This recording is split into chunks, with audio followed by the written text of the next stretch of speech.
ڕێز و سڵاو بۆ بینەرانی خۆشەویستی تەلەڤیزیۆنی کۆمەڵە و بەرنامەی لێکدانەوە هەڵوێست. ئازیزان لە بەرنامەی ئەمڕۆکەدا 5 بابەتمان ئامادە کردووە کە پێشکەش بێەوەی ئازیزی بکەین. یەکەمین بابەتیان دەربارەی کۆڵبەرانە. کوشتنی کۆڵبەران خۆڵقاندنی دەرفەتە بۆ قاچاقچیە دەوڵەتیەکان. بەپێی راپۆرتی ماڵپەڕی کۆڵبەر نیوز لە 4 ڕۆژی یەکەمی مانگی گەلاوێژ 1404دا لانیکەم 2 کۆڵبەر بە تەقەی ڕاستەوخۆ هێزەکانی هەنگی مەرزی گیانیان بەخت کردووە و 2 کۆڵبەریش بە سەختی بریندار بوون. بەداخەوە ئەوە داستانێکی دڵتەزێنی بێپسانەوەیە لە کوردستان. ساڵانێکە کە بەکرێگیراوانی ڕژیم بە تەقەکردنی ڕاستەوخۆ لە کۆڵبەر و ئەسپی کاسبکاران دەبنە هۆی کوشتن و زیان پێگەیشتنیان. ساڵانێکە کە بە بادگیری و دەست بە سەرداگرتنی ئەو بارەی کۆڵبەرەکان بە ڕەنج و ئازاری زۆرەوە بە کوێرە ڕێگا سەختەکاندا بە کۆڵەوە دەیگڕن، تەنانەت بوونەتە ڕێگر بۆ دابینکردنی بژێوی ژیان لەو ڕێگایشەوە. ئەم سیاسەتە لەلایەن دەوڵەت، مەجلیس و ناوەندە ئەمنیەتی و ئینتزامیەکانەوە بە ئامانجی سیاسی، ئابووری، ئەمنیەتی و نظامی بەڕەسمی بڕیاری لەسەرداوە لە حاڵێکدا کە گەندەڵی و قاچاقی کەڵان سەرتاپای ڕژیمی ئیسلامی داگرتووە. لە حاڵێکدا کە سپای تەروریستی پاسداران دەیان ئیسکلەی دەریاییان بۆ قاچاق لە جنوب واتە باشووری ئێران بەرپا کردووە. بەرپرسان و کاربەدەستانی ڕژیم بێشەرمی ئیدعا دەکەن کە لە کوردستان بەناو و بە قسەی خۆیان لەگەڵ قاچاقی سازماندرا و هاوردەکردنی نایاسایی لە سنوورەکان بربەرەکانی دەکەن. بەڵام داخستنی ڕێگا و بازارچە سنووریەکان سەدان هەزار کەس لە کۆڵبەران و بازاڕیەکانی بێکار کردووە و بەڕێوەچوونی بنەماڵەکانیانی خستوەتە بەردەم مەترسی برسیەتی. ئەم سیاسەتە بە پێچەوانەی ئیدعاکانیان دەرفەتی زیاتری بۆ قاچاقچیە دەوڵەتی و نادەوڵەتیە زەبەلاحەکان دروست کردووە و دەستێوانی بۆ بەتاڵکردنی بۆ تاڵانکردنی بژێوی خەڵک ئاوەڵاتر کردووە. فەرمون ناوبڕێک وەربگرن، دێنەوە بابەتی دووەمان لەسەر سووریایە.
سووریا چارەسەری ئەمنی یان سیاسی؟ ئەمە سەردێڕی نووسینی بەڕێز محسین کەریمە دەربارەی سووریا و دەڵێت ڕووداوەکانی سوەیدا تەنها بەرەو ڕووبوونەوەی نێوان دوو گروپی کۆمەڵایەتی ئاینی خەڵکی سووریا نەبوو، بەڵکو ئاکامێکی ڕاستەوخۆی دەسەڵاتگرتنی تێروریزمی ئیسلامی سوننەیە لە سووریا بە دوای ڕوخانی دەسەڵاتی بەشار ئەسەد و هاتنی ئەحمەد شارع.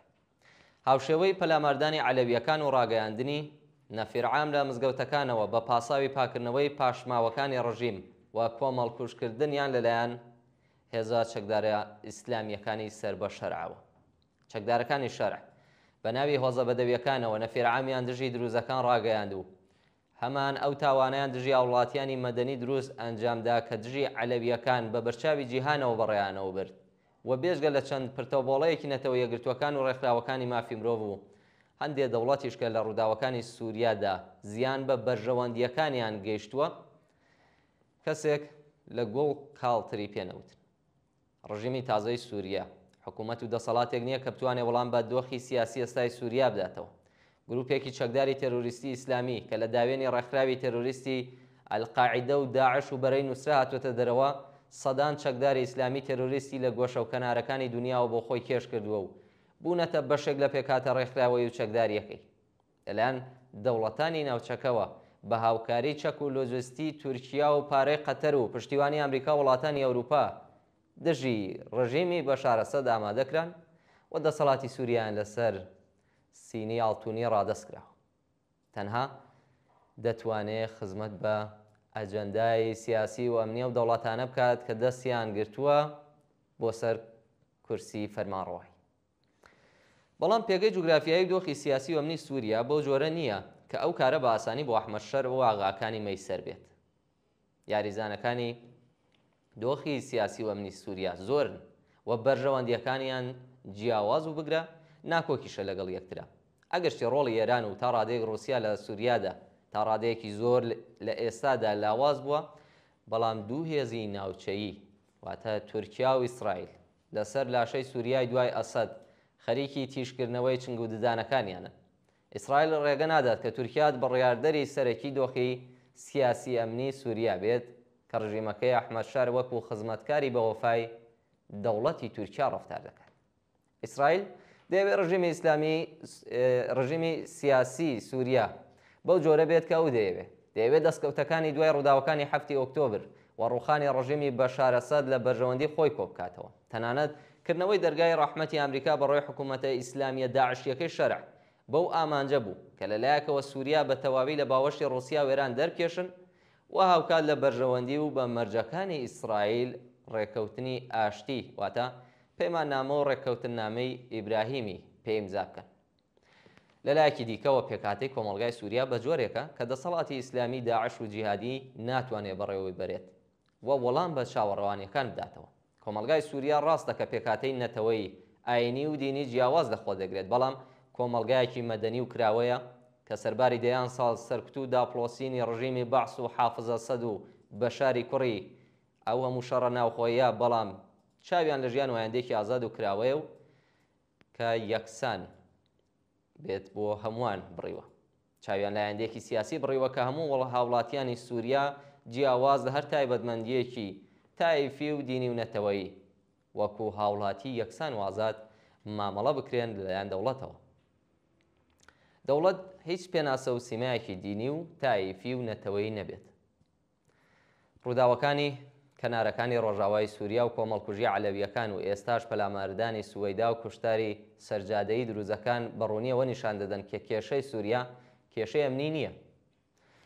وەکو خودی حکوومەتەکەی شەر و ئەمریکا و ئەوروپا و تورکیا و وڵاتانێکی دیکە ئاماژە بەواکەن کە ئەمە شەڕێکی ئەمنیە، بەڵکو کێشەیەکی سیاسی قوڵ و خەتەرناکەوە ئەگەر لە چوارچێوەی کێشەی ئەمنیدا قەتیز بکرێتەوە کە کارەساتی مەرگبار ڕوبەڕووی کۆمەڵگای سووریا دەکاتەوە. سەرباری پرسی عەلەویەکان و دروزەکان و جێگاوڕێگایان وەکو هاوڵاتی یەکسان و خاوەن ماف لە دەوڵەتی سووریادا کە پرسێکی کەم بایەخ نییە، پرسی کورد و چارە نووسی هێزەکانی هەسەدا ئەگەر وەکو پرسێکی ئەمنی مامەڵە بکرێ دەتوانێت کارەسات بە دوای خۆی دابهێنێ.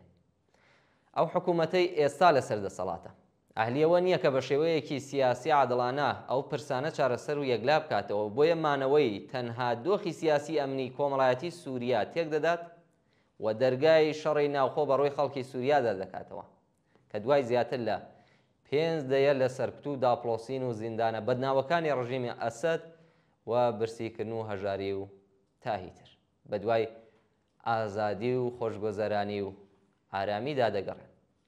سووریا پێویستی بە حکوومەتی شەرع و هاوشێوەکانی نییە، بەڵکو پێویستی بە ڕژیمێکی سیاسیە کە لەسەر بنەمای جیاکردنەوەی دین لە دەوڵەت، هەڵوەشانەوەی پێناسەی عەرەبی دەوڵەت و وڵات، چەمکی هاوڵاتی یەکسان، بە ڕەسمی ناسینی ئازادیە سیاسیەکان، ئازادی بیر و باوەڕ و ویژدان، ئازادی دینداری و بێدینی، خۆشگوزەرانی و خزمەتگوزاری و بێمە کۆمەڵایەتیەکان، مافی یەکسانی ژن و پیا و لە هەموو بوارەکانی ژیانی سیاسی و کۆمەڵایەتیدا دامەزرابێت. خەڵکی سووریا شایستەی ڕژیمێکی سیاسی و دەوڵەتێکی لەو جۆرە. ناوبڕێک وەربگرن بە بابەتێک دەربارەی کرێکاران دێمەوە خزمەتە.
سوند خوارنه گل کردان ویت درخن جبندستان تو داییکی آخ و آفه روناهیه شوق و داوه کردستانه چه خوش نافه آسان دبه گاف بگافه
باسێکەکەین لە ڕەفتارێکی دژی ئینسانی بۆ دەرکردنی بێکێشەی کرێکاران.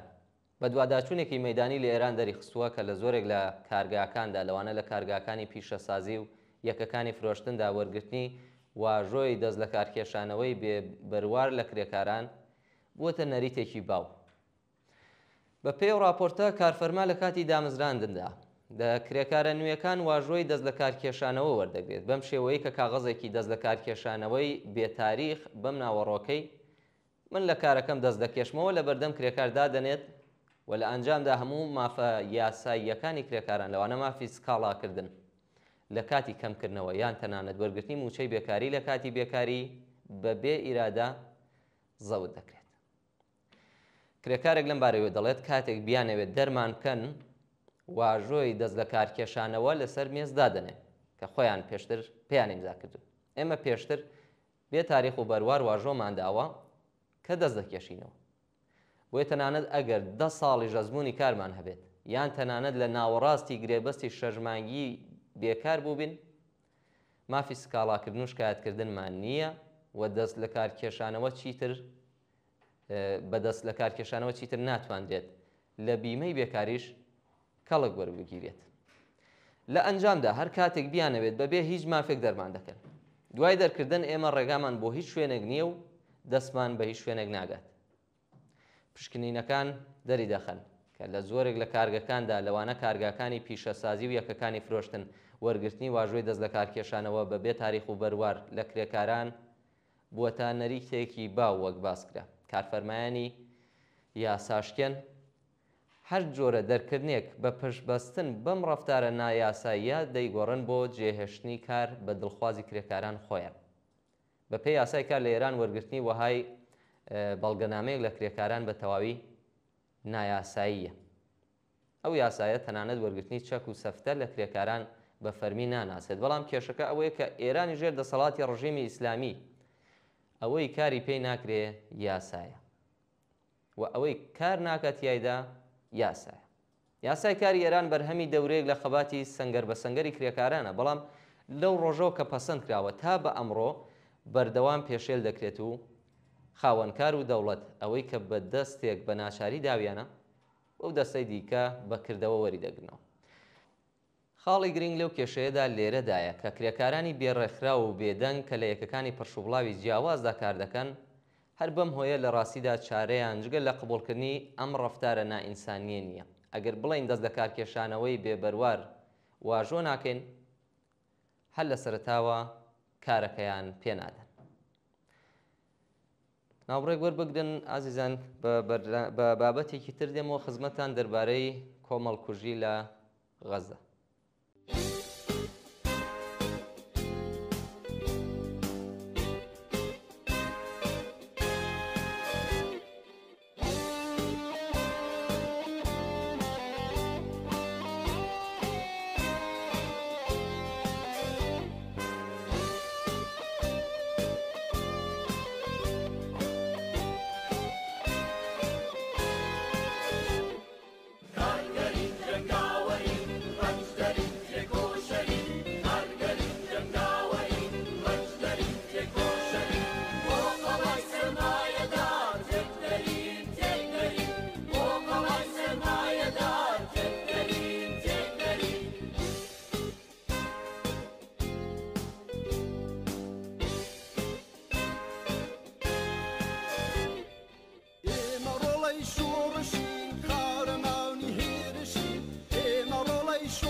دەکەین بۆ جیهانی بەختیار هەڵدەرین هەڵدەرین بۆ جیهانی بەختیار هەڵدەرین هەڵدەرین کارگەرین جەنگاوەرین ڕەنجدەرین تێکۆشەرین کارگەرین جەنگاوەرین ڕەنجدەرین تێکۆشەرین بۆ قەڵای سەرمایەدار تێکدەرین تێکدەرین بۆ قەڵای سەرمایەدار تێکدەرین تێکدەرین بۆ قەڵای سەرمایەدار تێکدەرین تێکدەرین بۆ قەڵای سەرمایەدار تێکدەرین تێکدەرین کارگەرین جەنگاوەرین ڕەنجدەرین تێکۆشەرین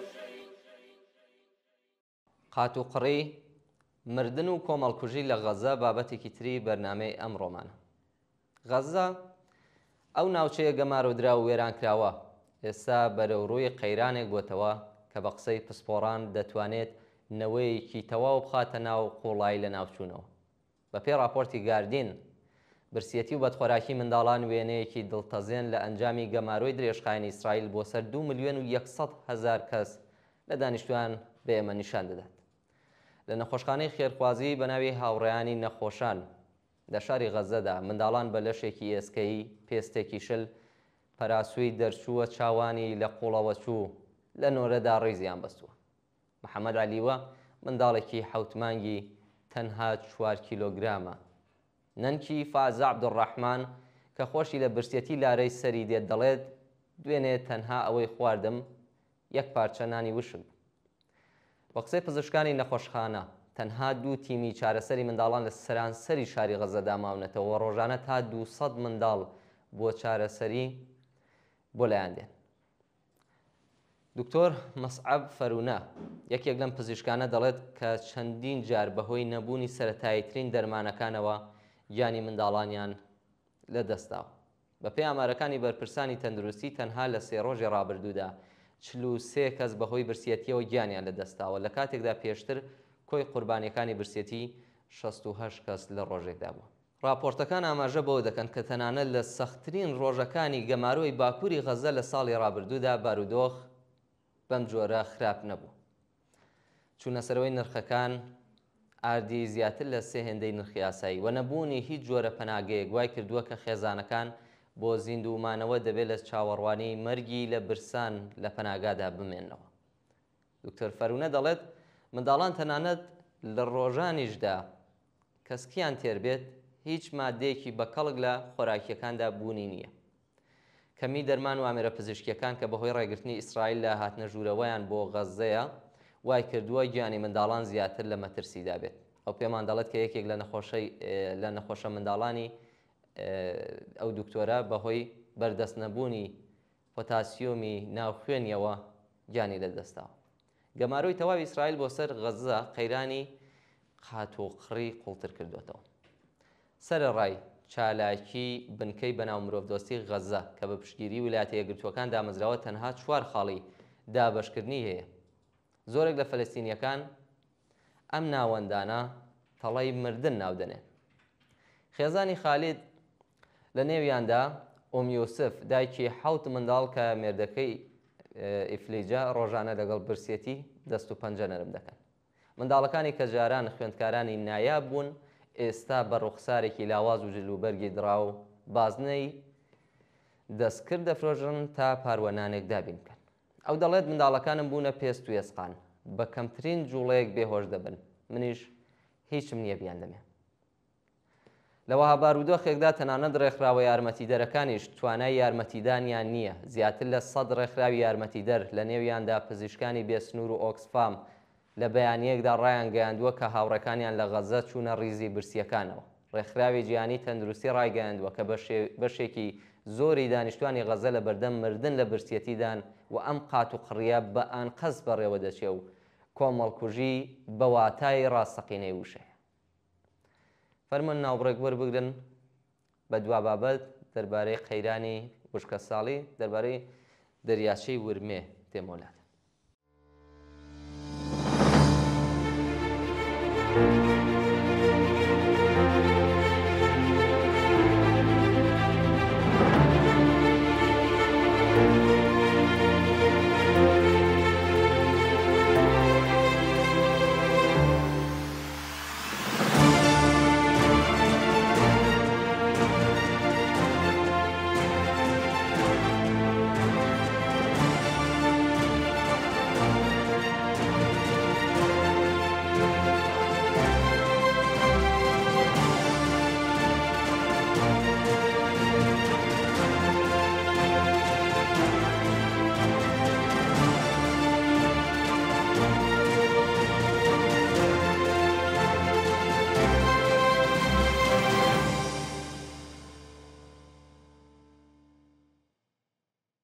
وێنە ماهوارەیەکان پیشانی ئەدەن کە دەریاچەی ورمێ بە تەواوی وشک بووە و بەستێنەکەی بۆتە شۆرەکاتێک کە بە چەندین ملیارد تۆن خوێتیە.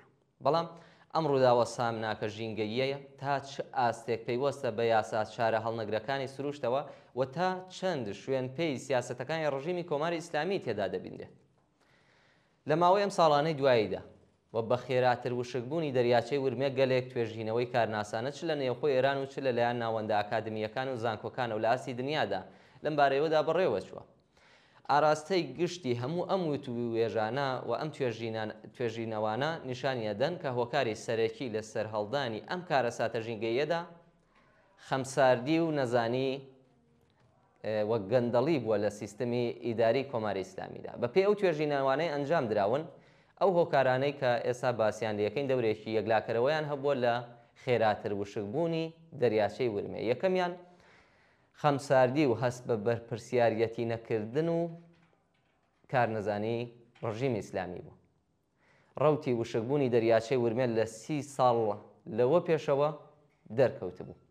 گەلێک لە کارناسان لەم بارەیەوە هۆشداریان دابوو 30 ساڵ لەمەوبەر. گەلێک هۆشداری لەو شێوەیە، بەڵام سەرانی ڕژیم کە بیریان لە هیچ شتێک بێجگە لەمانەوەی خۆیان نەدەکردەوە ئەم هۆشدارانەیان بەجددی وەرناگرت تا کارگەیشتە جێگایە کە دەریاچەکە بە تەواوی وشک بوو. دووەم هۆکار گرتنە پێشی سیاسەتی پەرەدان بە زەویە کشت و کاڵیەکان بە ئامانجی زیادکردنی بەرهەم بەبێ لە بەرچاوگرتنی واقعیەتە زەویە ناسیەکان و ئاو و هەوای ناوچەکەی. لە حاڵێکدا سەرچاوە ماڵی بدارایەکانی ئێرانیان سەرفی پرۆژەکانی نظامی و دەخاڵەت لە کانونەکانی قەیرانی ناوچەیدا دەکرد دەیانویست بە پەرەدان بە کشت و کاڵ بە هەر نرخێک بووە و هەزینانە قەرەبوو بکەنەوە کە لە ناوچەکەدا هەزینەی بۆکەن. بەڕێوەبرنی ئەم سیاسەتە کورتبینانەیە ئاستی زەوی کەشاوەرزی لەم ناوچەیەدا لە 150,000 هێکتارەوە گەیشتە 450,000 هێکتار. لە حاڵێکدا ڕاندمانی کەڵگوەرگرتن لەم زەویانە بەهۆی لە خوارەوەبوونی ئاستی تەکنۆلۆژی و شارەزایی کەمتر لە 35%. وەک نمونە لە وڵاتی هۆلەند بۆ بەرهەمێنانی 1 کیلۆ تەماتە 4 لیتراوە مەصرف دەکرێت و لە ئێران زیاتر لە 40 لیتر. سێم هۆکار سەدسازیە کارناسی نەکراوەکان لە ئێراندا کە دەبنا هۆی ئەوەی کە لە زۆربەی وەرزەکانی ساڵدا تەنانەت 1 قەترە لە ئاوی ڕووبارەکان نەگەنە دەریاچەکە. لەسەر ئەو ڕووبارانەی کە دەگەنە دەریاچەی ورمێ 40% دروست کراوە. چوارەمیان گەندەڵی ئیداری بە پێی ئامارانەی بڵاو کراونێتەوە لەلایەن خودی سەرچاوەکانی ڕژیمەوە لە پارێزگاکانی ئازەربایجانی ڕۆژهەڵات و ڕۆژاوادا وێڕایی ئەو چاڵە ئاوانەی کە بە شێوەی ئیجازە پێدراو دروستکراون 30,000 چاڵاوی تریش بە شێوەی ئیجازە پێنەدراو لە ڕێگای ڕشوەدان و ڕاندخۆری سەرمایه‌داران و هیترەوە لەلایەن سەرمایه‌دارانەوە هەڵکەندراون.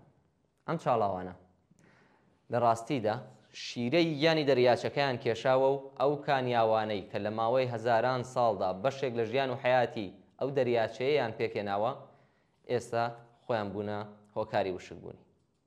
پێنجەم دروستکردنی گەورە ڕێگای 15 کیلومتری لەسەر دەریاچەی ورمێ یەکێکی تری لە هۆکارانەیە بە دەریچەیەکی 500 متریەوە کە ئاوەکانی هەردوو لای جادەی ئەو جادە 15 کیلومتریەی تێکەڵ کردێتەوە. بارودۆخی دەریاچەکەی قەیراناوی تر کردووە. بۆ دروستکردنی ئەم گەورە ڕێگایە لە دەورەی شەڕی ئێران و عێراقدا و ئەساسەن بە ئامانجی نظامی ئەم جادەیە دروستکرا. کەڵکیان لە کەرەسەکانی کێوێکی نزیک لە دەریاچەکە وەرگرت کە ئەویش بە نۆبەی خۆی قەیرانەکەی زیاتر کرد. بە پێی وتەی کارناسانی ژینگەی لە ئەوروپا و لە ئەمریکای باکوور لە بەرامبەر ئەو هۆکارانەی باسییان کراوە، هۆکاری وشکە ساڵی و کەمبوونەوەی باران کە لەلایەن کۆماری ئیسلامیەوە بۆ پەردەپۆشکردنی بەرپرسیارەتی لە بەرامبەر وشکبوونی ئەم دەریاچەیەدا لە ئەستۆیانە گەورە دەکرێتەوە کە نەخش و دەورێکی بە تەواوەتی کەم و لاوەکی تری هەبووە. لە گشت ئەمانەدا کە باس کراوە لەگەڵ ئەوانەدا ئایا ڕزگارکردنی دەریاچەی ورمێ و لە ئاکامدا مەترسیەک کە ژیانی زیاتر لە 6 ملیۆن کەس لە خەڵکی ئەم ناوچەی خستووەتە ژێر هەڕەشەوە ئیمکانی هەیە. کارناسان دەڵێن ژیانەوەی سەر لە نوێی دەریاچەی ورمێ ئیمکان پەزیرە لەم بارەیەوە پرۆژەی جۆراوجۆر بوونیان هەیە کە باسییان لێکراوە بۆ ئەنجامدانی ئەم کارە ئەوەندە بەسە کە ڕژیمی ئیسلامی تەرح و گەڵاڵەی دژی خەڵکیە نظامی و ئەمنیەتیەکانی کە ئەساسەن لە خزمەتمانەوەی خۆی و سەرکوتی خەڵکدان بنێتە لاوە و هەزینە زۆر و زەوەندەکانی ئەم پرۆژانە تەرخان کات بۆ پرۆژەکانی ڕزگارکردنی وەک دەریاچەی ورمێ. واقعیە دەوەیە کە بەڵایەک ئەم ڕژیمە بەسەر ژینگەی ئینسانەکانی هێناوە کەمتر نییە لە بەڵایەک کە بەسەر سەرجەم خەڵکی ئێرانی لە گشت بوارە سیاسی کۆمەڵایەتیەکاندا هێناوە. لەم ڕووەوە بە هەر ڕادەیەک بە تەمەنی ئەم ڕژیمەوە زیاد ببێت بەرینایی و ئاستێ موسیبەتانەش زیاتر دەبن.